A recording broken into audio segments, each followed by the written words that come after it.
Bonjour messieurs, dames, nous allons continuer sur notre pensée avec la suite et fin de la phrase interrogative, c'est-à-dire les deux modèles d'interrogation directe, l'interrogation totale et l'interrogation partielle. J'ai dit interrogation directe, c'est-à-dire que là, le locuteur, celui qui parle, pose directement une question. Les deux cas de phrase interrogative directe s'articulent de la manière suivante. La phrase interrogative totale, pour résumer ce que nous avons fait la dernière fois, l'interrogation totale porte sur toute la phrase. C'est-à-dire que dans ce cas de figure, c'est toute la phrase elle-même qui est une question. Tous les éléments de cette phrase directs vont être eux-mêmes le sujet de la question. Donc, dans ce cas de figure, puisqu'il s'agit d'une interrogation totale, la réponse, la seule réponse qu'il peut y avoir, puisqu'elle porte sur toute la phrase, c'est ou bien, la réponse c'est ou oui, ou bien non. Et la phrase interrogative totale commence toujours et généralement au niveau oral par est-ce que. Elle a donc deux éléments essentiels. La phrase interrogative totale commence d'abord avec est-ce que. Elle porte sur tous les éléments de la phrase et la réponse à cette question c'est ou bien oui ou non. Et nous allons voir des exemples par la suite. Ensuite, il y a le deuxième modèle de phrase interrogative directe, c'est la phrase interrogative partielle. Dans ce cas, la phrase interrogative partielle ne porte que sur un élément, un seul élément de toute la phrase déclarative. Cet élément, vous allez voir, nous allons voir par la suite, va être défini comme un exemple de reproduction d'une situation. Et la réponse à l'interrogation partielle va être justement la réponse à cet élément. La réponse de la phrase ne sera jamais ni par oui ni par non, mais par autre chose. Vous allez. Alors, ici, ensuite, en deuxième position, nous allons voir les principales constructions de l'interrogation totale. L'interrogation totale, qui est ici, puisqu'elle porte sur toute la phrase et elle commence soit par est-ce que, elle va avoir trois possibilités de démarrage. Il y a trois façons de construire l'interrogation totale, soit en ajoutant est-ce que à une phrase déclarative. Alors, vous prenez, je vous donne une phrase, voilà une phrase déclarative. Tes amis sont venus, c'est une phrase déclarative, c'est-à-dire c'est une phrase affirmative. C'est une réalité. Maintenant, cette réalité, on peut la poser sous forme de question, c'est-à-dire transformer ça en une question, et alors, ça va nous donner une phrase interrogative directe qui est-ce que, et ça va donner ici, l'interrogation totale, c'est est-ce que, voilà, est-ce que tes amis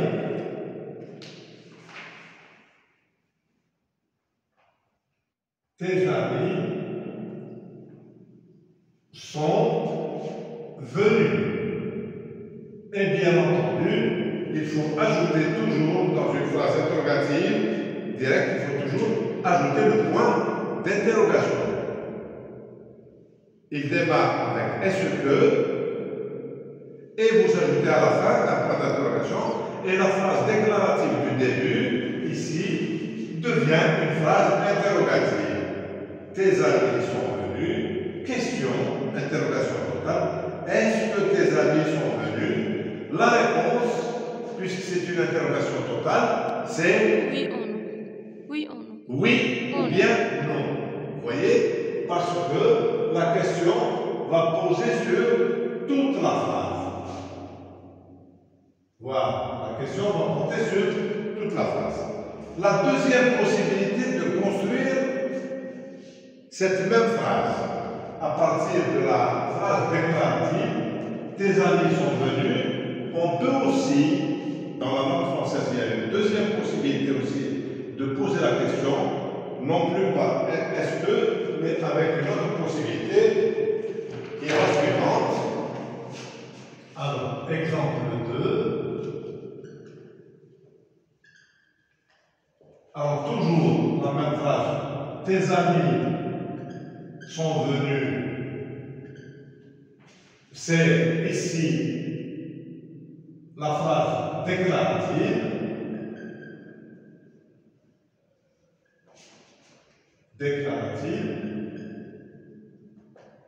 Et elle va donner l'interrogation totale. Alors, ça c'est 1. Interrogation totale 2. Ça va nous donner, alors la deuxième possibilité, c'est déplacer le pronom sujet de la phrase après le verbe.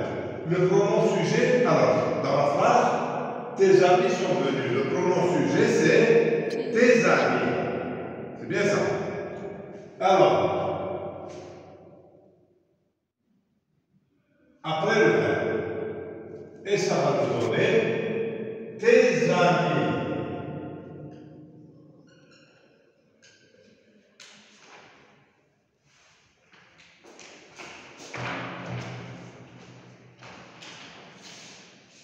Sont-ils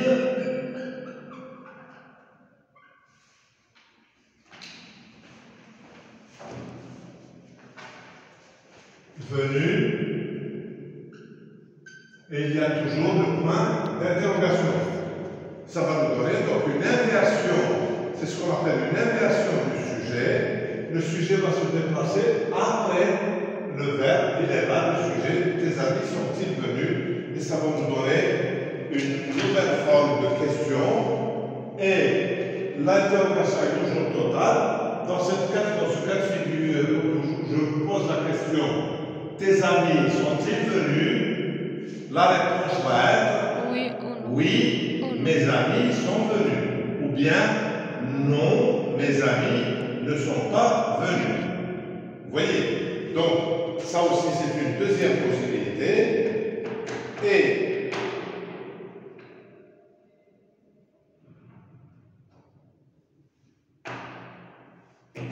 la troisième possibilité, l'exemple 3, exemple 3.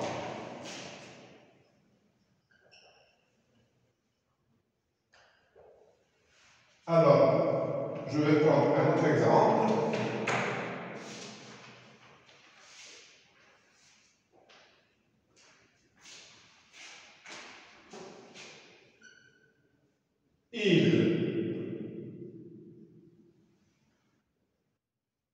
Ils ont acheté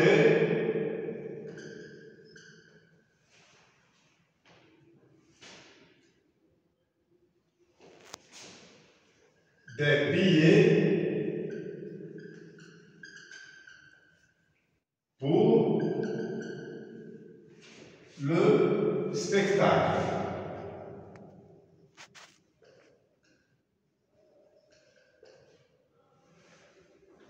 Donc, c'était des billets pour le spectacle. Cette phrase ici est déclarative, toujours. La phrase est déclarative. Et à partir de ce modèle, nous allons la transformer en phrase interrogative directe.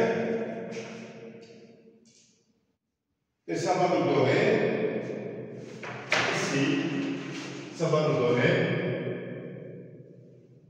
alors, ils ont acheté des billets pour le spectacle. C'est une phrase déclarative. Il va y avoir une inversion du sujet, et là, ça va nous donner, ont-ils acheté des billets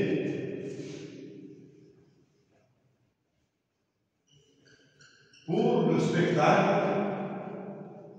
Et il faut toujours, bien entendu, mettre un point d'interrogation pour la phrase. Et la question, ici, ont-ils acheté des billets pour le spectacle? La réponse, il s'agit toujours d'une interrogation totale. La seule réponse, c'est ou bien oui, ou bien non. Oui, ils ont acheté des billets pour le spectacle. Non, ils n'ont pas acheté de billets pour le spectacle. Voilà pour ce qui concerne les trois possibilités de phrases de la construction de la phrase interrogative totale.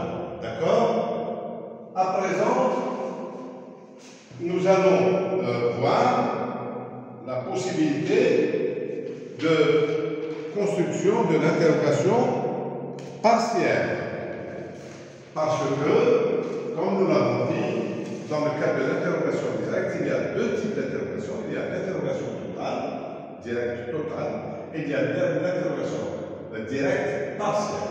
Donc, j'efface ici, et avec quoi bien sûr, j'efface ce tableau, j'efface l'écran, et nous allons voir la possibilité qui nous est donnée pour l'interrogation partielle. Alors, l'interrogation totale, nous l'avons vue, et nous allons voir à présent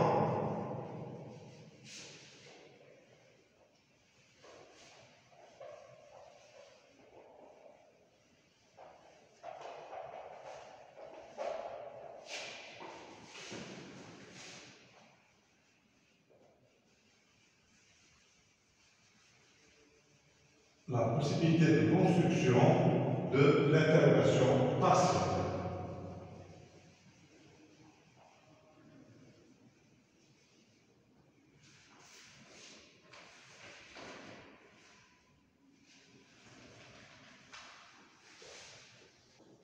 Oui, nous avons vu donc les possibilités qui nous sont offertes, les trois façons de construction de la phrase interrogative directe totale. À présent, le grand B va porter sur les principales constructions de l'interrogation, le grand B de la construction de l'interrogation totale. Dans la première situation, il y a plusieurs situations de construction de cette interrogation partielle. Si l'interrogation va porter sur le sujet de la phrase, si toute l'interrogation, on a dit que partielle, l'interrogation partielle touche un élément seulement de la phrase. Donc si l'interrogation porte sur cet élément qui est le sujet, donc porte sur le sujet, il faut employer des marqueurs interrogatifs, c'est-à-dire des pronoms interrogatifs, des éléments interrogatifs, comme qui, ou bien qui est-ce qui, ou bien lequel, ou laquelle, lequel si le sujet est un sujet masculin. Si c'est un sujet féminin, vous mettrez singulier laquelle. Si ce sont des sujets, si c'est un sujet pluriel masculin, vous mettez lesquels de cette manière. S'il s'agit d'un sujet féminin pluriel, vous mettrez lesquels de cette manière devant le verbe. Et alors, donc on a dit, et on va utiliser qui est-ce qui, lequel, laquelle, lesquels ou lesquels. On va voir. À partir de la phrase, on va donner une phrase déclarative. Tes amis ont acheté 2 billets dimanche. Ceci est une phrase déclarative. Elle commence par une majuscule, elle se termine par un point et elle est affirmative.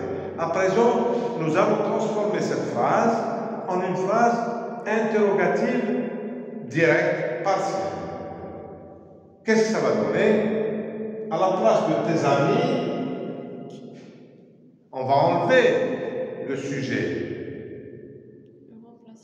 Et on va le remplacer par un pronom interrogatif. Alors, ça va nous donner quoi? À présent, allez-y.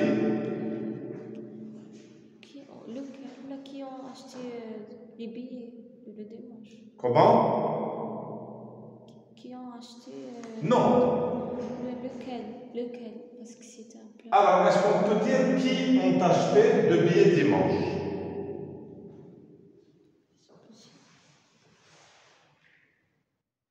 Lequel on a acheté? En général, en langue française, si vous utilisez le pronom interrogatif qui, ceci, c'est une ficelle que je vous donne, c'est une astuce. Ici, la phrase, effectivement, est au pluriel. Tes amis ont acheté 2 billets. Tes amis. Donc, vous enlevez le pronom sujet, le pronominal sujet, tes amis, et vous allez le remplacer par qui. On va prendre, donc ici, et nous allons mettre qui. Voilà. Nous allons démarrer la phrase par qui. Mais, quand vous démarrez une phrase interrogative avec qui, il faut toujours que le sujet soit à la 3e personne du singulier. Et qui? Alors, comme c'est un verbe qui est au passé composé, j'ai acheté, tu as acheté, il a acheté, nous avons acheté, vous avez acheté, ils ont acheté. Ici, qui va fonctionner avec la 3e personne du singulier. Il va travailler toujours avec le singulier. Il ne peut pas travailler avec le pluriel, 3e personne du pluriel. Donc, alors qu'est-ce que ça va donner? Qui a acheté, c'est très bien. Qui a acheté?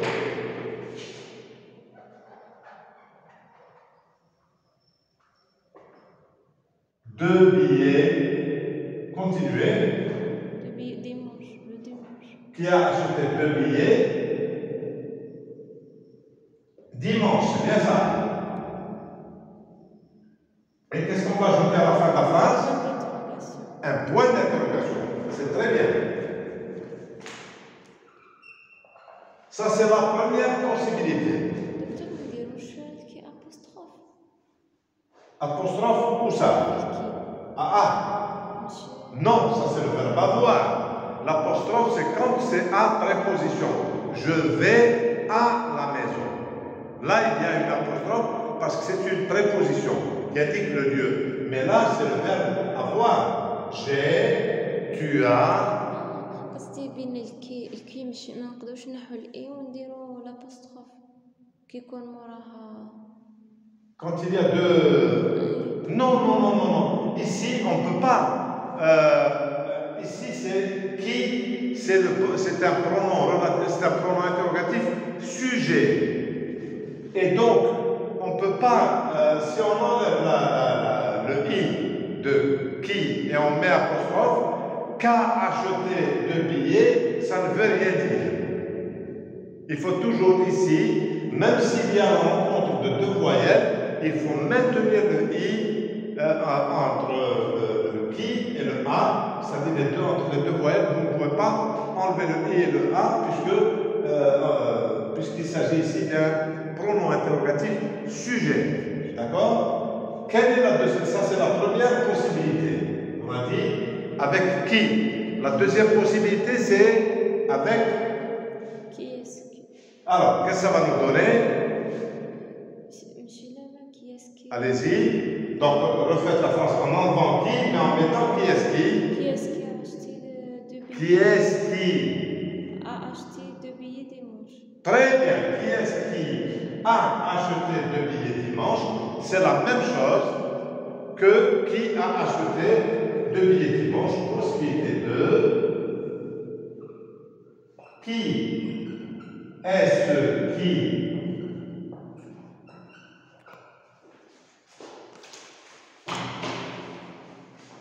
a acheté 2 billets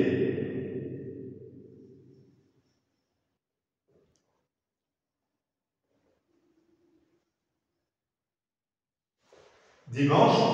C'est la deuxième possibilité de construction de l'interrogation partielle. La troisième possibilité.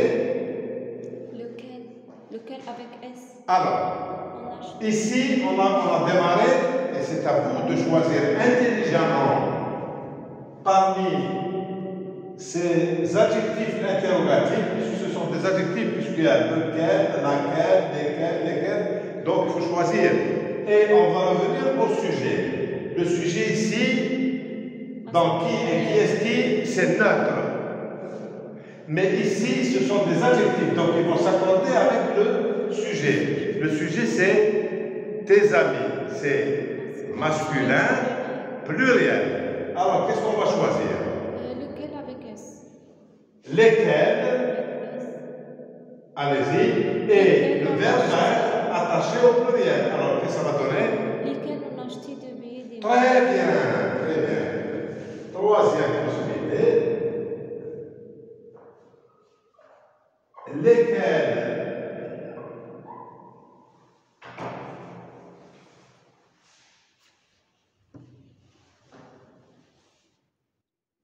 ont acheté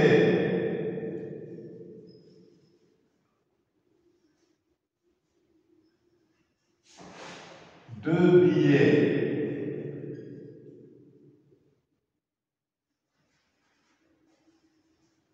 dimanche, et nous mettons toujours le point d'interrogation. Lesquels tes amis ont acheté deux billets dimanche? Qui a acheté deux billets dimanche? Qui est-ce qui a acheté deux billets dimanche? Lesquels ont acheté deux billets dimanche?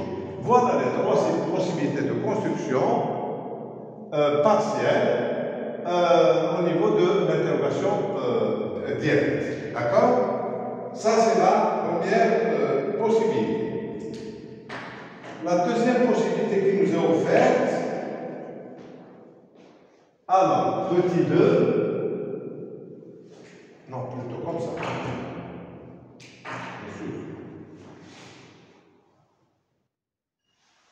Alors,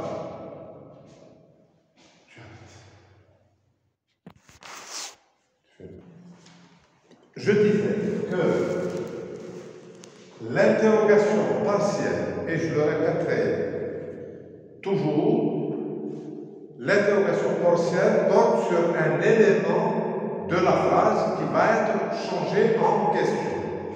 Ici, pour vous expliquer, j'ai toujours mis en rouge les éléments de la phrase déclarative qui devaient être changés en question et devenir une interrogation partielle. Donc, la deuxième possibilité, la première, c'est, lorsque on vous l'a expliqué, c'est en utilisant qui est-ce qui, ou bien lequel ou lesquels, et nous avons vu des exemples. La deuxième possibilité pour l'interrogation partielle, c'est d'employer un marqueur interrogatif, c'est-à-dire un pronom interrogatif, qui remplace l'élément de la phrase indirecte sur lequel nous voulons poser une question. C'est-à-dire, j'ai mis en rouge dans la phrase déclarative l'élément sur lequel nous allons poser une question. La phrase déclarative ici, c'est phrase déclarative.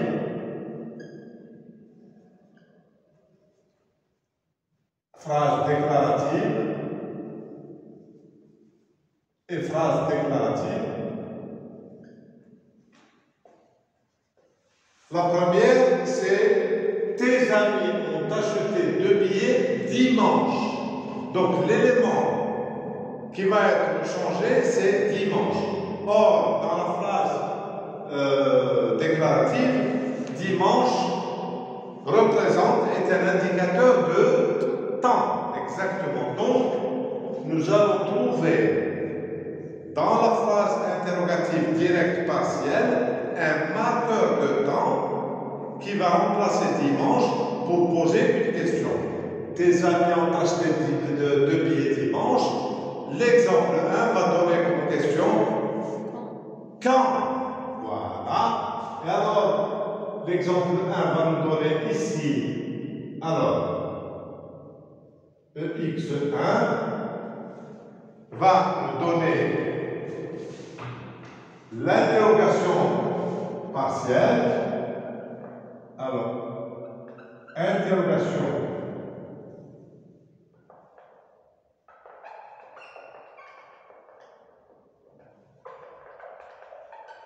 Partielle. Et elle va commencer avec quand. Et la suite c'est quand tes amis. Alors, quand tes amis ont-ils. Là, il faut ajouter ILS parce que il y a une inversion du sujet. Puisqu'on pose la question, donc on insiste sur le sujet. Il y a les amis sujet réel et il y a le sujet secondaire, c'est le pronom personnel il.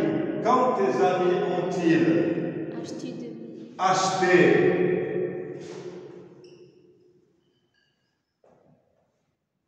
deux billets et je mets le point d'interrogation et la réponse, tes amis ont acheté deux billets dimanche. D'accord? À la deuxième phrase, à l'exemple 2, ici, EX2, l'interrogation partielle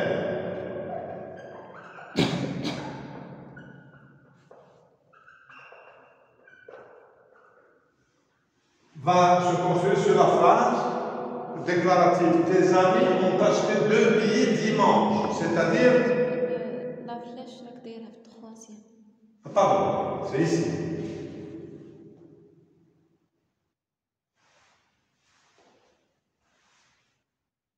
La flèche va venir de ce côté. Effectivement. Alors, oui. Qu'est-ce que... Ça, on a نديرو على dimanche ولا على deux billets. Le temps ولا Qu'est-ce que... Alors, si on réfléchit sur la phrase déclarative, tes amis ont acheté deux billets dimanche. Donc c'est toute la partie complétive qui va être changée. Et tes amis ont acheté quoi? C'est bien ça. Deux billets dimanche. Et pour la question quoi, qui est complément d'objet, quel pourrait être le pronom interrogatif, le marqueur interrogatif qui remplace justement deux billets dimanche? Et qui remplace quoi? L'objet. En arabe, c'est mera. Tes amis ont acheté. Voilà. Mais ils ont acheté quoi? Mais docteur, le cas où on dit Attends. Tes amis ont acheté deux billets dimanche. Tes amis ont acheté quoi? En arabe, ça veut dire qu'ils ont acheté mera. Mera, asdeqa. Alors, quoi? Qui est complément d'objet direct. En interrogation, si tu dis pour remplacer deux billets dimanche, ça va nous donner. Mais docteur, لو كان نسقسو بكوا تقدر واحد يغيبونس دو بيي ويحبس ما يجاوبش ديمونش. خلينا dimanche, on peut laisser dimanche de côté, mais deux billets.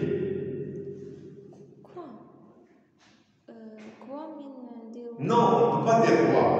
Qu'est-ce que Mada? Parce que deux billets, c'est la réponse. C'est le jawab. Mais maintenant, on va chercher comment poser la question pour avoir deux billets. C'est qu'est-ce que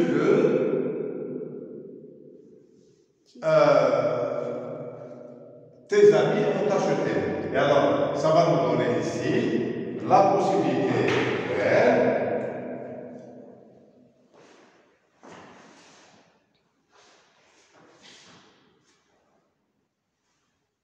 Alors, ici, je mets en rouge. Et comme il y a aussi dimanche, il y a aussi le temps. Alors, je vais mettre qu'est-ce que, c'est bien ça.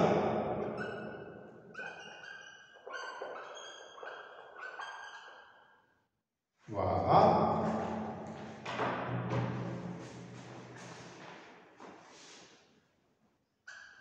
Tes amis ont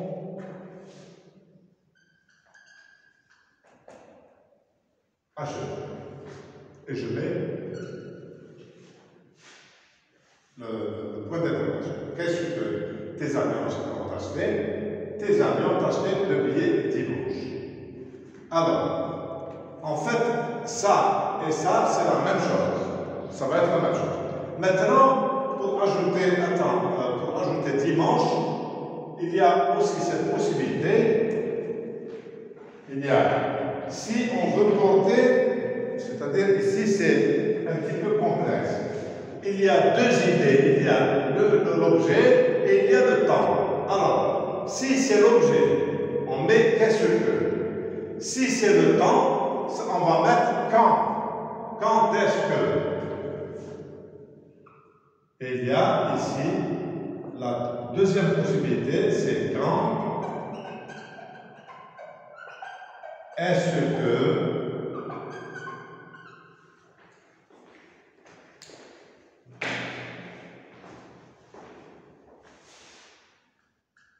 tes amis ont acheté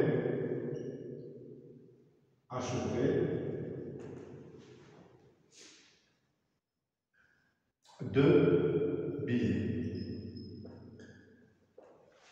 Et là, c'est-à-dire qu'on va s'arrêter uniquement à dimanche. Et là, d'ailleurs, remarquez bien la troisième question, la troisième réponse, c'est la même chose que la première. Quand tes amis ont-ils acheté deux billets ou quand est-ce que tes amis ont acheté deux billets, c'est la même chose. C'est la même chose, tout ça. Mais là, c'est, si vous voulez, l'interrogation partielle avec le marqueur de temps. Ici, on a utilisé le marqueur de temps et l'objet. L'objet, c'est qu'est-ce que. Le marqueur de temps, c'est quand. Alors, je vais vous donner un exemple.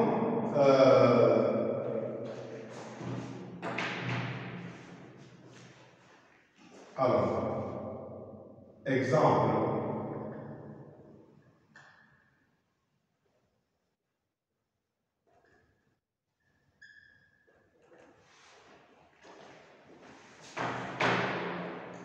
Alors, petit 1, l'étudiant. Alors, je vais toujours prendre des phrases déclaratives, c'est bien ça.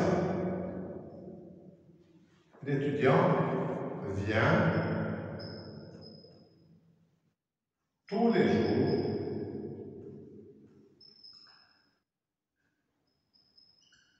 à l'université.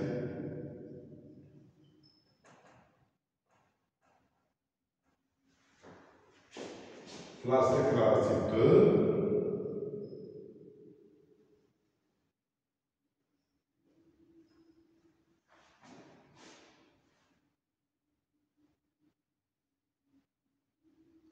La ménagère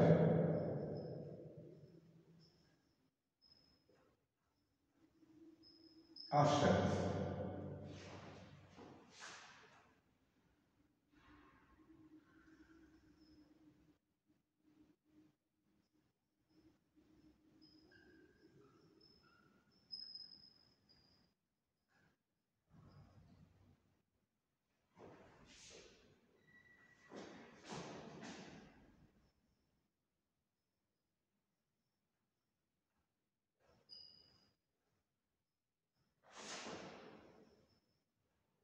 la ménagère achète des oranges au marché. C'est toujours la même phrase, mais je vais souligner. Alors, ici, je vais souligner dans la première phrase déclarative, c'est tous les jours qu'il faut remplacer. Ici, c'est des oranges qu'il faut remplacer. Et dans la troisième phrase, c'est au marché qu'il faudra remplacer.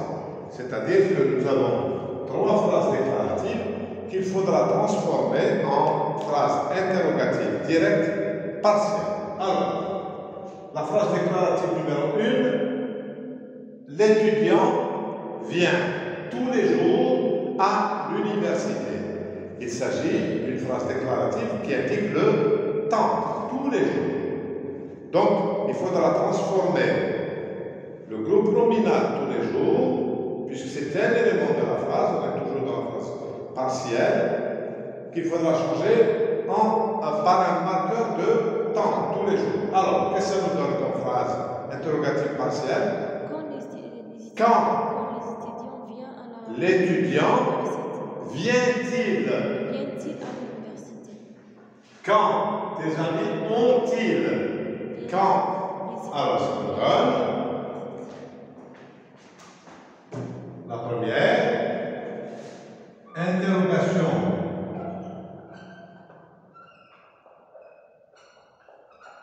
Partielle. 1, ça nous donne quand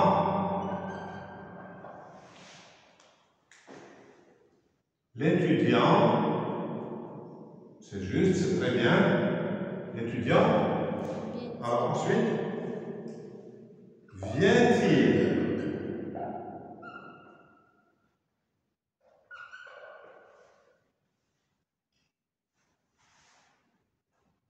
à l'université et je mets un point d'interrogation. Très bien. Quand l'étudiant vient-il à l'université? La réponse, si c'est la réponse, l'étudiant vient à l'université tous les jours, vient tous les jours à l'université. Deuxième phrase déclarative, c'est, dans ce cas, c'est la ménagère achète des oranges au marché. Qu'est-ce que la ménagère achète au marché? Qu'est-ce que achète? Pourquoi acheter? Achète, on reste au présent.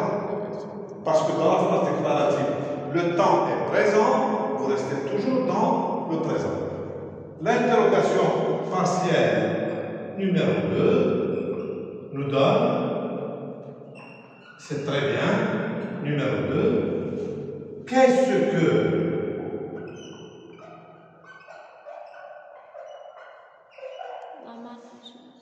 la ménagère, puisqu'ici je suis d'un complément d'objet direct, donc le complément d'objet direct c'est qu'est-ce que la ménagère